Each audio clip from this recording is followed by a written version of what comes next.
Real quick, before we get started, I want to give a shout out to the sponsor of this podcast, Greenlight.ai. We all know how important compliance is, and Greenlight.ai is the leader for compliance and EOR services, especially for talent platforms. You're going to hear about them later, but thank you to Greenlight.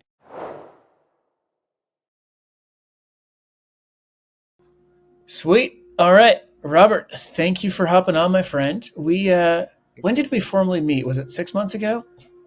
Yeah, I think so. I think Q2.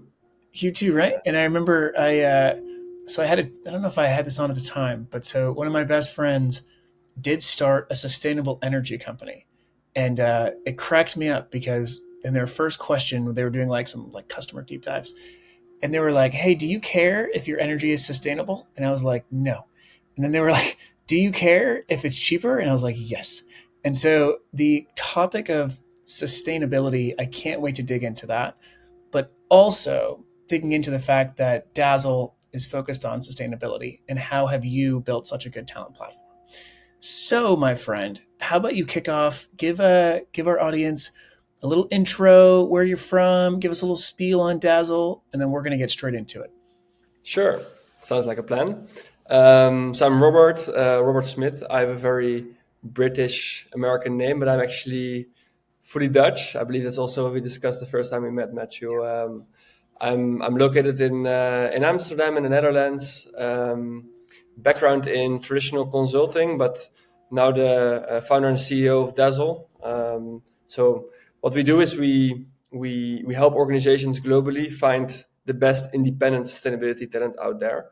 So what we have seen is that sustainability requires a lot of specialized knowledge. And whenever sustainability teams were looking for specialized knowledge, they were often seeking out or reaching out to traditional consulting firms.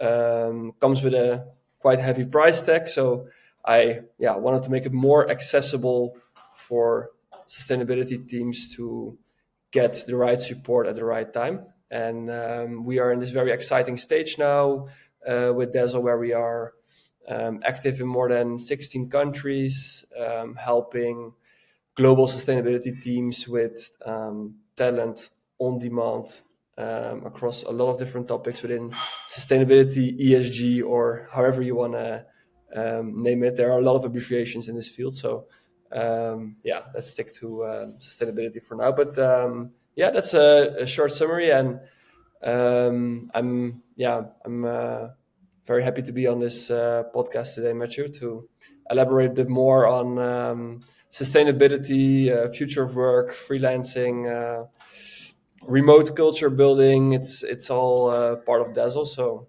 looking forward to it. So Robert, how much time do you want to spend on our Puritan ancestry? And so for you listeners out there, one of the things I messed with you about, Robert, is like you stayed in Europe where my family pieced out and went to Plymouth. And so Plymouth, the US, not Plymouth, England. But so just I'll throw that out there for you listeners. It's a reason to reach out to Robert, ask about the Puritans and why you and I are on different continents right now. But let's get straight into when you say sustainability, what do you mean? And then also give us a little bit. When was Dazzle started? Was it 3 years ago? Yeah, 3 years ago. Started building 3 years ago. And before that, I worked for a handful of years in this traditional consulting firm that was also offering sustainability services. So I've been in the field longer myself, but Dazzle is now 3 years young. And when I say sustainability, it's indeed a word that is not very clear to a lot of people.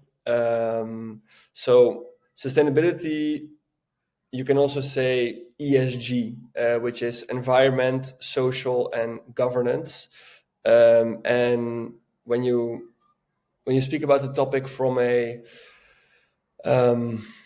organizational or business perspective, you often look at topics such as environmental impact. So what is a organizational carbon footprint of a company, product carbon footprint, and how can we find ways to decarbonize those?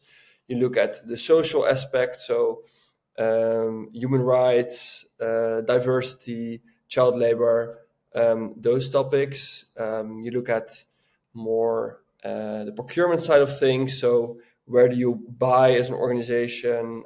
Which suppliers do you work with? Do you work with just any supplier, or are you only looking at the price, or also at any other criteria before you start working with any supplier?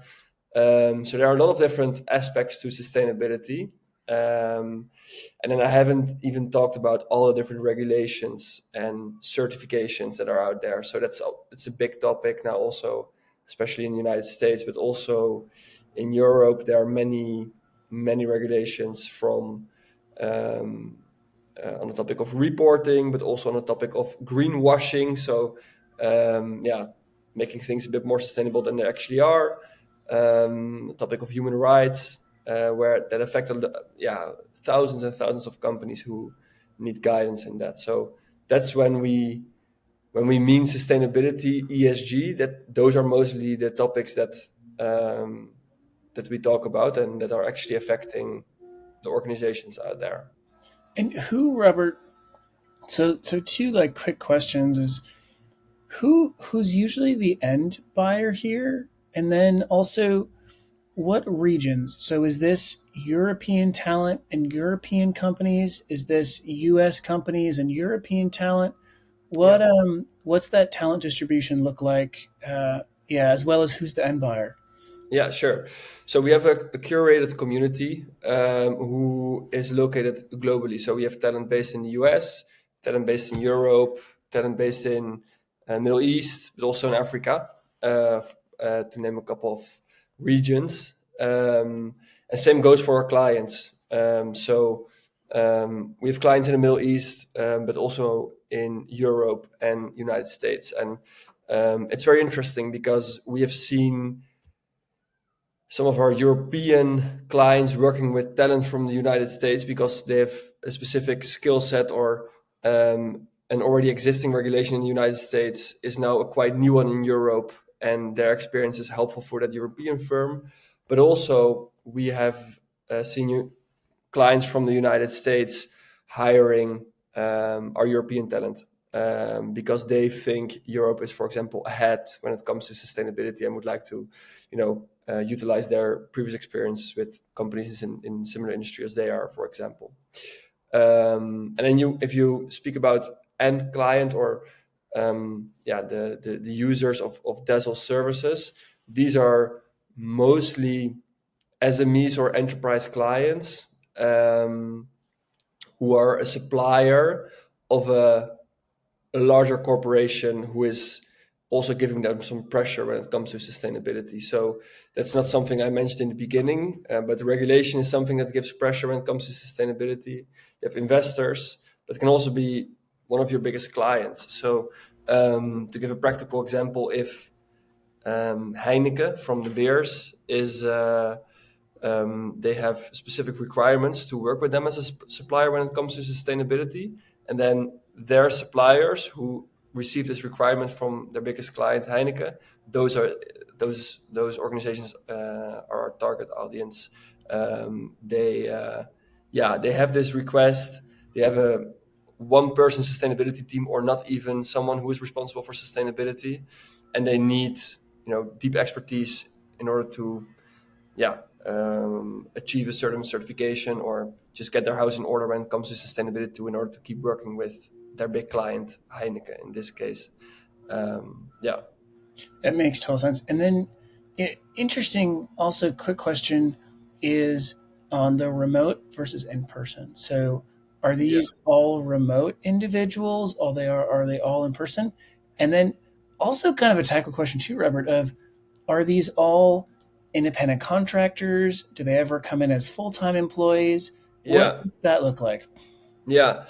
It's a good question. I think, or I know, a little bit more than 80% of our projects are remote, which is pretty interesting. That would for sure not have been the case like 5-6 years ago. So yeah, it's mostly remote, which opens a lot of doors for us as Dazzle, but also for talent who are located anywhere that otherwise would have been very difficult for them to work with, for example, leading European or American companies, which is great in my opinion. So recently we have this really well-known recruitment firm from the United States, who's now working with one of our freelancers who's located in Hungary in Europe. Otherwise it would be impossible for those two parties to work together. But remote working makes that possible. And then your second question, Matthew, was? It was I kind of forget now. But there might be a third one, or maybe a third one, which Yeah. is, what does the engagement usually look like? Meaning, is this a day rate? Is this a 1 month? Is this a 6 month? What is the getting started, the typical engagements contracts look like? Yeah. I now remember your second question, which was with regarding to full time or not. Ah, yes. Yes. So we only do freelancer engagements, and we we want to just keep things very simple for the companies we are approaching. We're just really good at one thing, that is matching you with registered independent entrepreneurs, with other words, contractors. And that's what we want to keep doing. However, we have this exclusive service for existing Dazzle clients. If they're hiring for a full timer to strengthen their in-house sustainability team, we could also help, but it's just a small additional service that we could do. But the main focus is definitely, and it's 99% of our revenue as Dazzle is freelance gigs, as they say. So yeah, temporary assignments. Yeah, So I love the simplicity. I yeah, will say increasingly now we're getting a lot of platforms that it's still TBD on if it's good or not good, but they don't look like sourcing solutions anymore. They'll come and they'll be yeah, like, "Oh no, we're fully AI driven and all these things, and we have talent cloud management, all these things." And it's like, well, that could be good, but the core simplicity is find me the exact right person at the exact right yeah, time, and yeah. we've still yet to conquer that. That is still a massive pain for Yeah. every single enterprise. And so, what I love about y'all, especially when I mention it, is okay, focus is sustainability, focus is ESG. That is the hard nut to crack. The easy thing for all these companies is we got you, right? We're going to match you with the best independent professional, and we're not going to mess around with, oh, okay, it might be independent or full time. No, no. I love the aspect where you say the 80% remote. I actually get weary when it's 100% remote because the in person is still very important. And Yeah, so, agreed. right. And what I'm sure you're enabling is the connection and the initial that might be remote, but that's not Hmm. to say that it has to be remote. So let's say you No, find, right, you no. find friends who you love, you're working together for 3 months. Maybe they do come on site for once a month. Yeah, The difference is it's what's best for the business and the individual, not a generic, yes, you must come in the office 5 days a week, right? yeah, Uh, yeah. so it makes total sense. Now, I wonder, let's go back, Robert. Let's go back 4.5 years ago. Okay. It is the middle of COVID, right? Mhm. And you are evaluating what in the world do you do next, I assume. And you decided to do this thing called creating a talent platform, which is hard. It's really, really hard. Yeah. And we've seen a lot of good entrepreneurs come in and just blatantly fail. And they've succeeded in things like fintech. They've succeeded in other industries, and they come into ours and they just flat out fail. But you haven't. So let's go deep into why in the world you decided to build the talent platform. Why you didn't just either consult yourself or take another job at an agency. Why did you decide to do this crazy thing called creating Dazzle? Not sure if anyone else asked me this before. Um, Sorry. so yeah, it's a good question. Um, yeah, so it is indeed not easy. Like the business model itself is pretty straightforward, and it seems easy when you think about the building such a business. But we both know there's much more than um, high level business plans and how it looked like from the outside. So indeed, it's more challenging than you think. And the reason why I still decided that I wanted to take that step and jump in the deep is simply because I worked in consulting firms. I saw firsthand how much sustainability teams or a sustainability champion within a company who is not even formally responsible for sustainability was pushing to decarbonize the business or do better for the company, and they were just often not possible to find the right human support because it always came with a huge price tag. Such a platform as Dazzle didn't exist before we started in the niche of sustainability. So the only option for sustainability team was to reach out to a consulting firm to get that help. And yeah, that just frustrated me in the sense of a bit different than any other industry, maybe, or maybe everyone else says that about their own industry. But um, if a company finally commits to sustainability or to climate action, it should be financially accessible to work with an expert who can help you. And that was just simply not the case. It was very, very difficult to find good people for a reasonable price, and decided to build that. And that mission is still driving me every single day, besides more factors such as the team and all the clients and all. But that mission is very strong, just to make sustainability work and make it accessible for companies to get help. Hey everyone, real quick, I want to talk about the risk that is involved with an independent workforce. No matter where you are, whether it's the US, whether it's Brazil, whether it's the EU, whether it's London, there is risk in how you classify and how you work with individuals. Unfortunately, it's not as easy as just paying someone. The classification, the actual collaboration, the contracts, the payments, everything is intertwined and must be connected in a way that doesn't get you in trouble with the tax authorities, regulatory authorities, and even potentially class action lawsuits. There are numerous examples of this. Just search classification lawsuit and you'll get plenty. Which is why today's sponsor, Greenlight.ai, is the modern EUR, modern compliance solution for the modern workforce. There's 4 things that we want to call out when hiring an independent worker that you need. And that is, you need to onboard, you need to classify, you need to send payments, and you need to manage this global workforce. It's more than just one person, and Greenlight has all of that covered. All right, I want you to head over to greenlight.ai and tell them Human Cloud sent you. Let's get into the customer side. So I think, and this is where it's so interesting in that, like you mentioned, it seems simple, Yeah, but uh, it's not. And one of the most difficult parts is it seems simple, but to clients, they don't just say yes, right? Or they say yes, but the action doesn't happen. So yeah. in your case, and as you mentioned, right, you're working with the large companies. You're not just working with startups, right? Hmm. So Yeah. what have you learned about these companies in terms of why they are or aren't embracing flexible talent? What are you seeing really move the needle with them? Yeah. Um, I think a lot of those firms are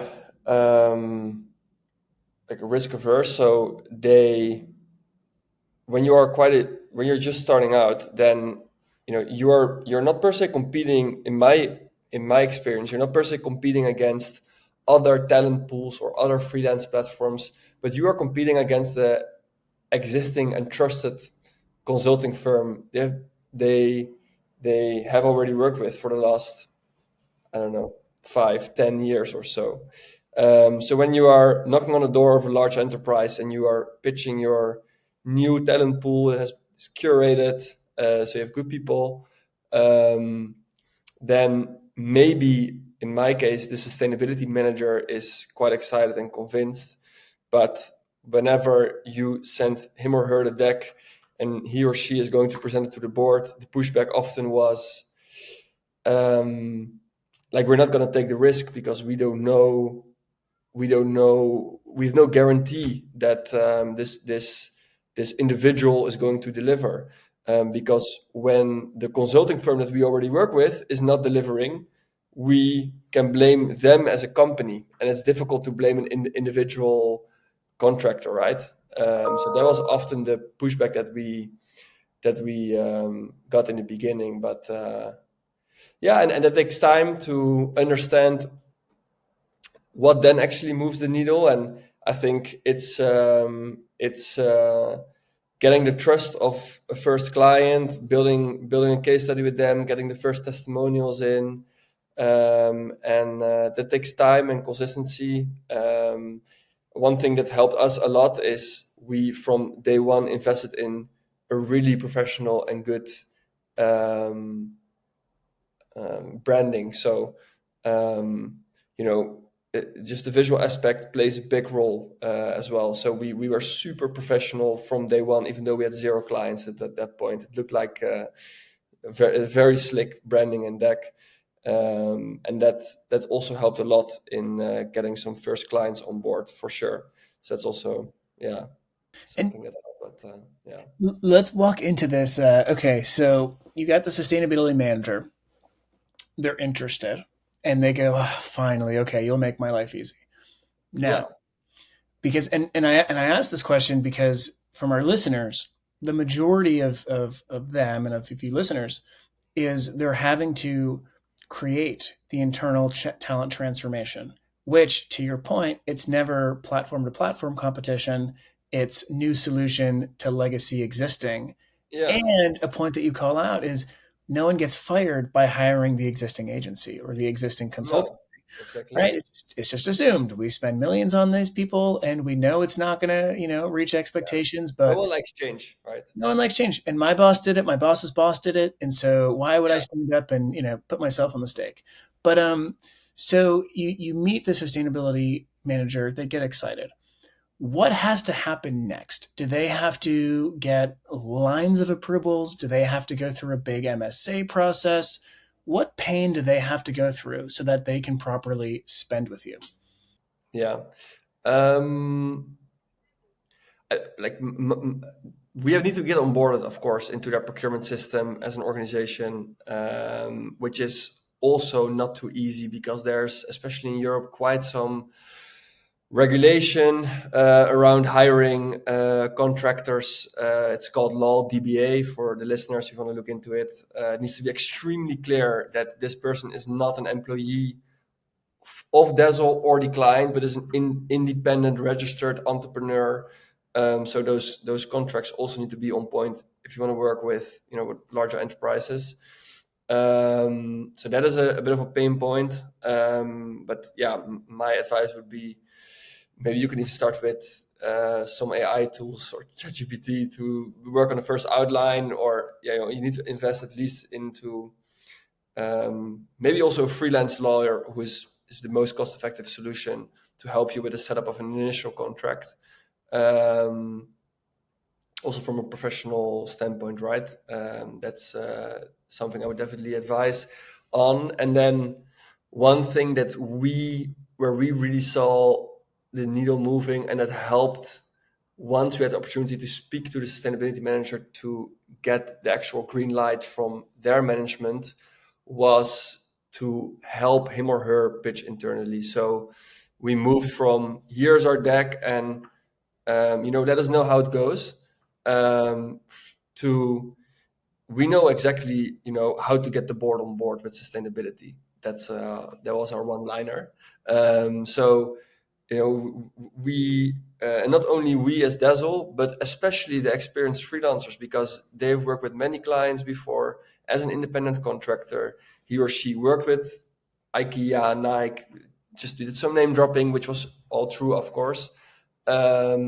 So we can help you in those meetings, and we would highly recommend not per se us from Dazzle, but at least have the independent contractor join you and let your management have a look and feel with the person, so they can actually feel that this is literally the same consultant as the big four consultancy, but then working independently. Um, and that actually changed a lot. So we took ownership of the decision making process instead of crossing fingers that they would do it for us. And yeah, that helped a lot. That is such a crucial. So here's where, for you listeners, this is what's so different, I believe, about a flexible talent solution like yours versus the existing agency and even the individual freelancer. So a lot of times, we'll get two questions, which is, why wouldn't I just go with my agency? Why wouldn't I just work with the individual freelancer? And I'll tell you what, Robert, actually, one of the hardest parts at Human Cloud is that we'll have companies reach out to us expecting that we provide the talent because they'll say things like, oh, okay, like you're just like Upwork, right? And then we have to teach them, like, actually, there's 800 plus specialized Upworks. And in order to be able to get the maximum out of your flexible talent, program, you need to have multiple because they're specialized based off of your niche. So sustainability manager should go to Dazzle, whereas the creative should go to Uncompany or the bench or various solutions. So Mhm. this is one of the hardest parts to get through. But you nailed it when you said ownership of the decision making process. Now, I literally just want to say that 10 times in a row because for you listeners out there, the platform is literally your best friend in more ways than just giving you talent. To your point, I'm sure that you can draw up the 3 to 6 to 12 month plan from pilot to scale of what this looks like, not from purely a here's a body, go at it, but more so from a here's how to drive sustainability, here's how to have a successful, sustainability Mhm. program. Yeah. And that's so different, Robert. That is so different. I think one of the big things that we always talk about in terms of like getting the hook across the enterprise is that these individuals, you see the eyeballs of who's doing the work. That Hmm. doesn't mean that you have to manage them. That simply means that you know who they are. And your Hmm. comparison of the big four is spot on because if you're working with a large consultancy, they have their place. Absolutely not saying that it's 100%. like we should get rid of them. They have their place. But part of their place is that you speak with the partner or you speak with the person who's responsible for the relationship. That person's not doing the work. And most likely, they don't want you to know who's doing the work. Maybe the project team you see that maybe you see the fresh grads doing the work. But Yeah. what you also might not see is that they've actually outsourced most of the research to the India team or the Philippines team or the offshore team, however they want to call it. Whereas with you, if they want, they can see the exact eyeballs of who they're Mhm. working with. And Yeah, yeah, man, exactly. that is so powerful. That is so powerful because it's actually not about the one project they do with you. It's about the 100th project they do with you. And the fact that you now have the data to help them be intelligent so that they know we love working with this person. We love working with this type of person. So Hmm. it's that direct relationship, right? Yeah, Now, I, yeah. I want to give Robert, as we sort of come to the end, I want to give you a real opportunity to just totally show off in terms of tell us some of the coolest projects, some of the biggest wins that you've had at Dazzle. There's just one thing I still want to mention based on what you just said, Matthew. So, Yeah, go. um, It's about the Puritans.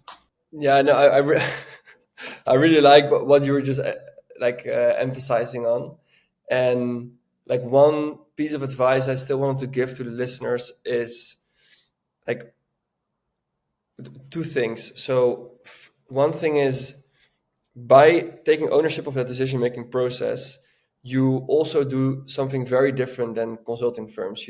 And what you do is meet the consultant first approach. So, like normally, where Matthew was speaking about with the partner who is pitching the services, and then when the contract is signed, who knows who comes in to actually do the work.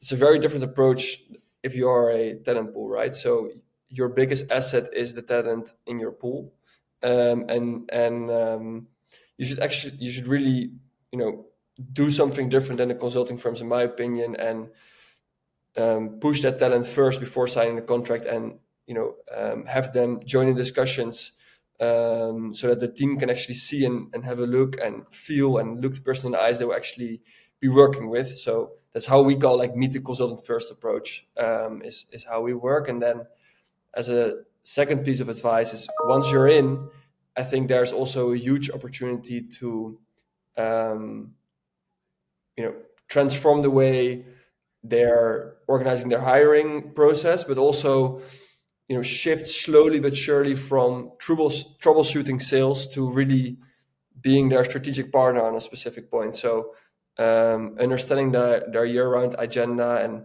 and see how you can plug in talent at the right place at the right time throughout the year is also a really big opportunity. I think where not too many talent pools are taking advantage of. And yeah, so having said that, to hopefully provide still a little bit of value, is one of the more coolest projects we have done.